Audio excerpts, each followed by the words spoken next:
আসসালামু আলাইকুম রহমতুল্লাহি বারাকাতু। হ্যালো গাইস, আপনারা সবাই কেমন আছেন? আশা করি ভালো আছেন।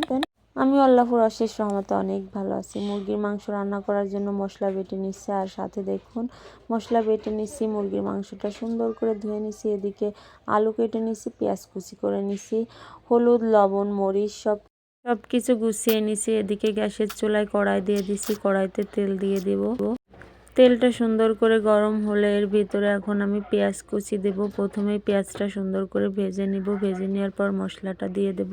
যে কোনো মাংস রান্না করার আগে পেঁয়াজটা সুন্দর করে ভেজে নেওয়ার পর যদি সেই মাংসটা রান্না করা হয় তাহলে কিন্তু মাংসটার অনেক স্বাদ হয়, অনেক টেস্টি হয়, খেতেও কিন্তু অনেক ভালো লাগে। এদিকে দেখুন পেঁয়াজটা সুন্দর করে ভাজা হয়ে গেছে। এখন এর ভিতরে দিয়ে দিচ্ছি বেটে রাখা মশলা।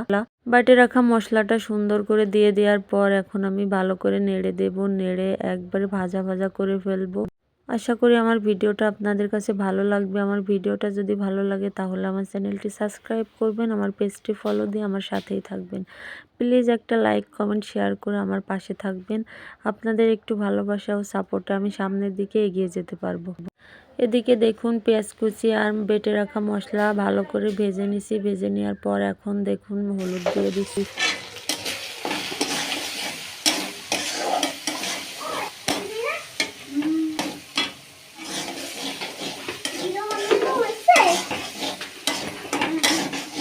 হলুদ লবণ দিয়ে মশলাটা আমি ভালো করে ভেজে নিছি। দেখুন মশলাটা ভালো করে কষানো হয়ে গেলে এর ভিতরে আমি এখন মরিচের গুঁড়া দিয়ে দিচ্ছি।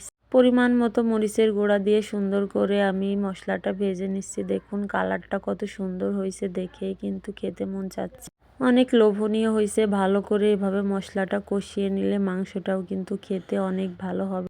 এভাবে কিন্তু মাংস রান্না করে দিলে আপনার প্রশংসা করবে সবাই, খেতে কিন্তু অনেক ভালো হবে।